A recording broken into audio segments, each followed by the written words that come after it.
Good winter quarter, Gauchos, and we are back at it again with UCSB TV. I'm your host, Minh Hua, and you know the drill. We're your source for on-campus events, local sports, and breaking news. In this week's episode, news anchor Hannah teaches you some ways to get out of paying a hypothetical criminal citation. Stay tuned to stay out of jail. Next, sports correspondent Maddie Whalen has some sports stats that won't require math. Win or lose, we're all proud to be Gauchos. And last but not least, Sreya will round out the week with a couple of fun events you can attend. So grab a sweater, a person you love, and get boogie with it. Don't trip, we'll be right back.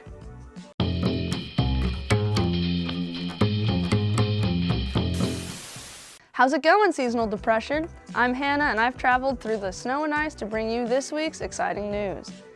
The Bottom Line live tweeted updates from the 70th AS Senate meeting. They passed a motion to remove high-risk eucalyptus trees on campus, and for each tree removed, they'll replace it with a native one to support our ecosystem. Cool! This is in reaction to last winter when a giant storm knocked several trees over, including one that fell on Isla Vista Foot Patrol. Ouch!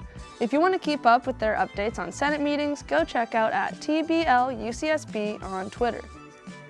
According to the Daily Nexus, the new Restorative Justice Program, which started 3 months ago, has already allowed 22 Isla Vistians to have their citations dismissed. Sweet!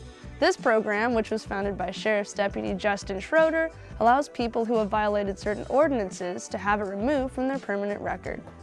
The ordinances that qualify for this program are consuming alcohol in public, having an open container, and playing loud music after curfew. If you want it wiped, you must attend a 2-hour class and work community service hours. The class intends to help reduce the number of citations in the future and informs residents of Isla Vista history and past incidents that have caused these laws to be heavily enforced. Now, I'm not admitting anything because I know my dad watches this, but say that if, hypothetically, I was playing music too loud at my house last weekend and the police came and said I had to take this class, I would be very hypothetically stoked that I didn't get a hypothetical ticket. Don't get it twisted. If you want to learn more about this program, you should check out the article on the Daily Nexus website. That's all I got for this week's news. Now let's go to Maddie with sports.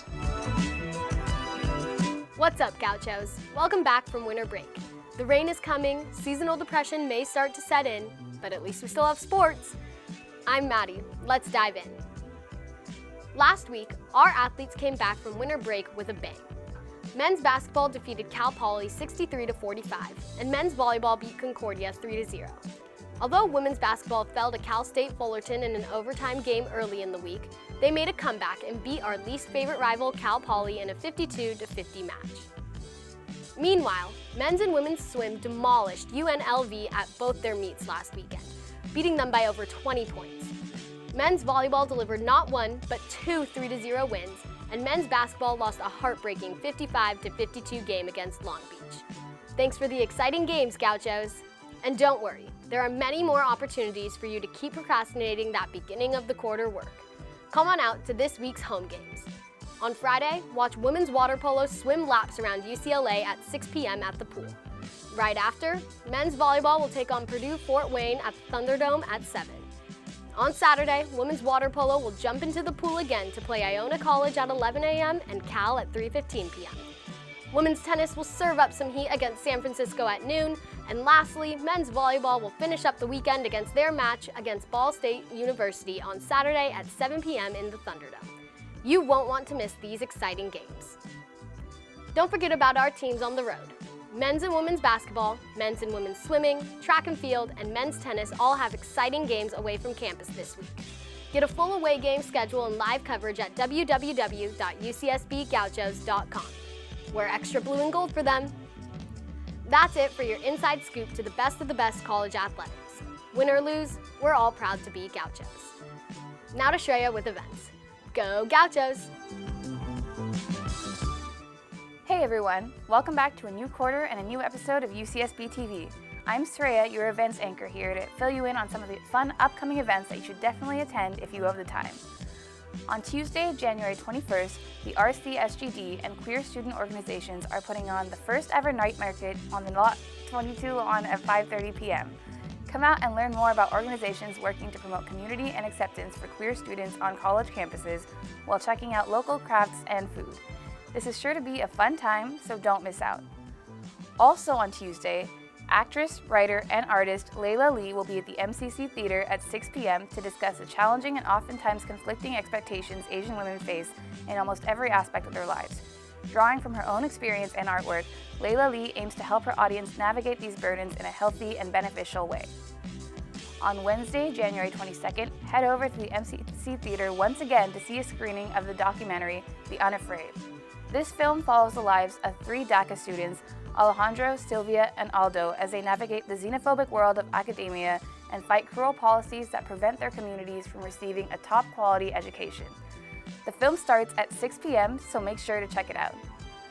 Finally, on Friday, January 24th, head to the McCune Conference Room at 10 a.m. to attend a symposium on diversity in comics. If you've got unanswered questions about how race, religion, gender, sexuality, or other identities are represented in art, then this is the perfect event for you. You'll walk away from this symposium having gained a new understanding of art and identity, and how our society both impacts and is impacted by what we see in comics and graphic narratives. That's all I have for this week's events. Back to you, Min. Thank you everyone for that wonderful update. And if we seem to be a bit extra chipper today, it's only because it's the first episode of the quarter. Stay tuned for the downward spiral. You can find all of our episodes on the Associated Students YouTube channel, on our UCSB TV Facebook page, and on Gaucho Space. Thanks for tuning in, and here's a little sneak peek for some holiday-themed episodes. Chinese New Year, Groundhog Day, Valentine's Day, International Women's Day, April Fools, and St. Patty's Day. Catch you on the flippity flip at UCSB TV. Wait, actually don't.